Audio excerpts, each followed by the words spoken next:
అంటే ఒకే మాట అన్నాడు జ్ఞానపీఠ అవార్డు గ్రహీత సత్యనారాయణ. మనము తిన్న కడుపుకే తింటున్నాము కదా, పదే పదే తిన్న కడుపుకే తింటున్నాం, రోజు తింటున్నాం, సత్యంత వరకు తింటూనే ఉన్నాం. ఇది అలాగే అన్నాడు అనమాట.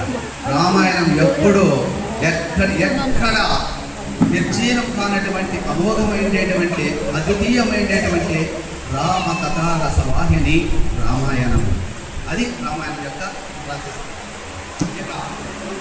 రామనామం వేదసారం, రామచరితం బాలసముద్రం. నాడు మొదలుకొని నేటి వరకు ఏ ఇతర దేశంలో కానీ ఏ ఇతర భాషల్లో కానీ ఇటువంటి మహాకావ్యం పుట్టలేదని చెప్పవచ్చు. ఇటువంటి మహాకావ్యం ఎక్కడైనా పుట్టిందంటే వస్తేనే లేదు, ఎక్కడే కానీ పుట్టిండేటువంటి లేనే లేదు. అది మన అన్ని భాషలకు అంతర్వాహినిగా ఆధారమై ఉండేటువంటి ప్రధానమైనటువంటి భూమిక.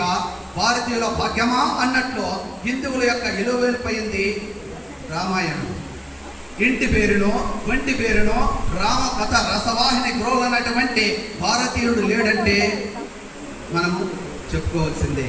ప్రతి ఒక్కరూ ఏదో విధంగా రామాయణాన్ని వింటూనే ఉన్నాం, తరిస్తూనే ఉన్నాం. అటువంటి మహత్తరమైనటువంటి సాన్నిధ్యం కలిగేటటువంటిది రామాయణం. 4 వేదాలు దశరథ మహారాజు ఇంట 4 రూపాలుగా ధరించి ఆడుకున్నాయి. ఆ 4 వేదాలే దశరథుని దగ్గరికి వచ్చినాయి. వాళ్ళ ఇంటిలో ఆడుకునేటువంటి మహత్తరమైనటువంటివి అయినాయన్నమాట.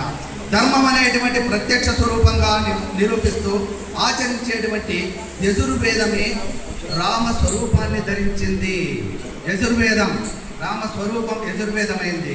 దశరథుని ఇంట జన్మించింది కాదు, అవతరించింది. జన్మలు లేనే లేవు, జన్మలు ప్రసవం లేదు.